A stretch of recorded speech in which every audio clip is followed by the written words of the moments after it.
UP के बलिया स्थानीय collectorate में सीएम एनआरसी बिल के विरुद्ध प्रदर्शन नमाज के बाद सपा नेताओं की अगुवाई में किया गया, जहां सुरक्षा की दृष्टि से बलिया के कई थानों के पुलिस बल और जवान तैनात थे।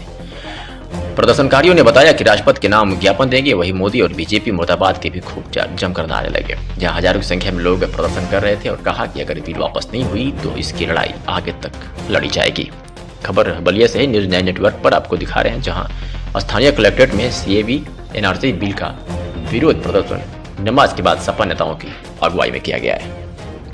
पूरा मामला यह था कि जो हम लोग अगर के एनआरसी लागू की जा रही है उसके विरोध में तमाम यहाँ हम लोग हिंदू मुसलमान एक साथ जुट करके और एकता को प्रदर्शित करते हुए आकर के हम लोग जिला अधिकारी को और पूरा राष्ट्रपति को और सब जगह जिला अधिकारी के माध्यम से हमने पत्र देने का काम किया है।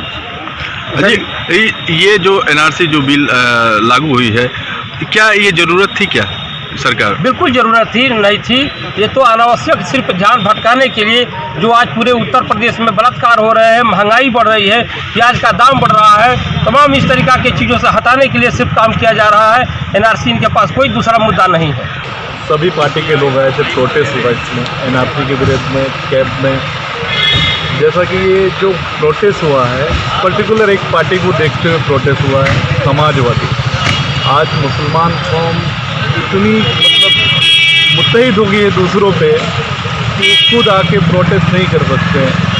वो नारद राय हो गए, संग्राम सिंह हो गए, दूसरों पे भरोसा करके आए दिन सेकुलर जो पार्टी की है, एसपी, बीएसपी, कांग्रेस, सभी ने मुसलमानों का धोखा किया है। लेकिन अभी भी मुसलमान भाइयों की आंख नहीं खुल रहा है कि दूसरों पे बार बार भरोसा करके वो अपने आने वाली नस्लों को धोखा दे रहे हैं। भारतीय जनता पार्टी की सरकार जो जन विरोधी है, संविधान विरोधी है और संविधान विरोधी कार्य करने के लिए महारत हासिल करे हुए हैं।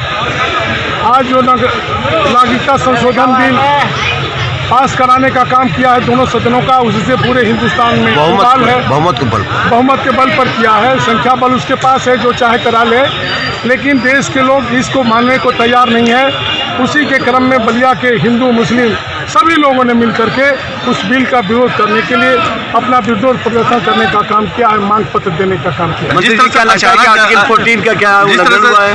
आपने अपने मांग पत्र में दिया है कि आर्टिकल 14 का 100% उल्लंघन हुआ है। उसमें संविधान जो था उसके तहत अभी आप मीडिया के लोग हैं, आप ही लोगों ने परसों निकालने का काम किया था कि 2018 में लगभग 20,000 लोगों को नागरिकता देने का काम हिंदुस्तान में किया गया है और जिस आधार पर 20,000 लोगों को दिया गया है, बाकी लोगों को भी नागरिकता देना हो तो दे, किसी को इतराज नहीं। ये तो महंगाई से लोगों का ध्यान हटाने के लिए, भ्रष्टाचार से ध्यान हटाने के लिए, जो महिलाओं के खिलाफ कार्रवाई हो रही है, बलात्कार हो रहा है, उस पर चर्चा न हो, इससे हटाने के लिए ये सीएबी बिल लाने का काम किया था। तो श्रीलंका से आए लोगों को तमिलनाडु में शरण दिया गया था, लेकिन आप जो अभी जो प्रदर्शन कर रहे हैं वो एनआरसी को लेकर कर रहे हैं, तो क्या आपको लगता है अल्पसंख्यक समुदाय के दोनों का है?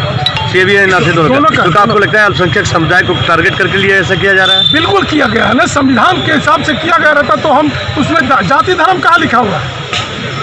उसमें जाति धर्म का चर्चा नहीं है संविधान में। हमारे आर्टिकल 14 में यह कहीं चर्चा नहीं है इसका। धर्म के आधार पर हम किसी को नागरिकता देने का काम करें।